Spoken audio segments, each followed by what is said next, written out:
What strikes you most of the official Israeli response to the Hamas victory in the elections?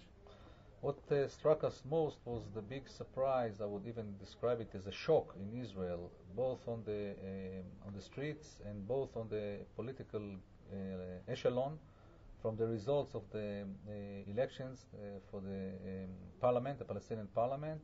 At first there was a complete shock in Israel, and then Israel very quickly is trying now to launch a diplomatic campaign all over the world to boycott Hamas because of the covenant that calls for destruction of the state of Israel. Okay. Claudio, how do you see the response so far from European capitals, notably Italy, of course?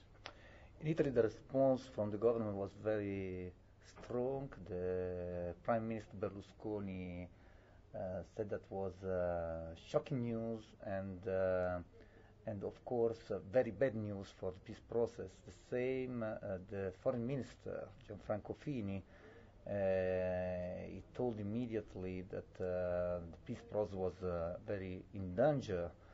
For European Union, I think we have to wait for an official answer because there will be a meeting of foreign ministers. But I guess that first answer is inside the court declaration of the victory of Hamas, and it's that there is a contradiction between democratic process and maintaining an armed struggle against Israel, and mainly it's a contradiction to enter in a political process and maintain a militia. This is, I think, the most important point, and it was already it was included in the quartet reaction. Despite tough statements opening from both Israel and Hamas saying they are light years apart, there's nothing to talk about until they change their charter, until Israel gives up territories. Israel and the PLO ended up speaking anyway, and that led to Oslo, and that brought us to where we are now. Yoni, do you think that's going to happen here?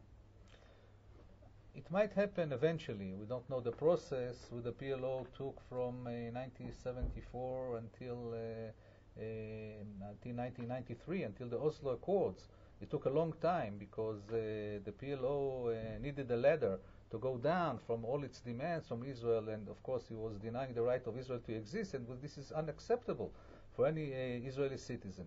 The same with Hamas. I think that the Israeli claims are very logical, and they are supported by the international community and by the quartet, because you cannot negotiate with somebody who don't recognize your right to exist as a sovereign state, and you cannot negotiate with a political group that maintains a military wing at the same time, like Hezbollah, and this is the same with Hamas.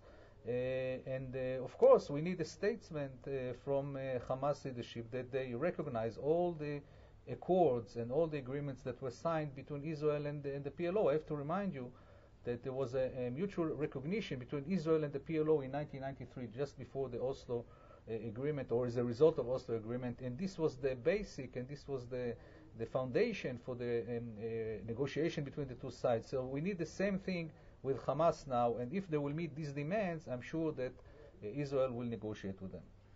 Claudio, finally, would you say that the EU is on the same side of the street with Israel in this case?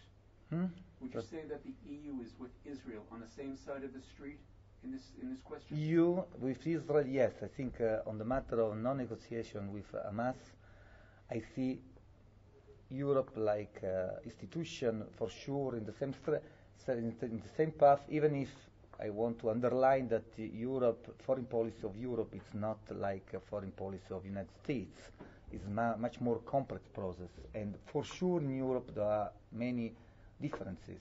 I want just to underline that a few months ago, diplomats from France and Britain made a secret negotiation, which after a while was no longer secret because we discovered that with Hamas, and they, in spite of the fact of that Europe has put Hamas in the list, in the blacklist, they tried to negotiate, but the conditions of the negotiation were always the same. So give up your weapons and come in the political process. This is the big issue. I think that it will take time, maybe, if Hamas will really take this path. And we have to consider the specificity of Hamas. It's two leadership, one abroad and one inside. And one abroad is connected with Syria and Iran. So this is not only a political problem for Palestinians, but it's a regional problem. So it's much more difficult to imagine an evolution of Hamas similar of PLO evolution in the 70s and the 80s because of the international involvement, because the religious reference, because it's a jihadist group that has inside the holy war against Israel and against the West. So it's very complex. In any case, I think we are back at least 15 years ago. And it will take time to see any progress in any direction. Now we are in a very real deadlock. Gentlemen, I want to thank you both for being with us on InfoLive TV.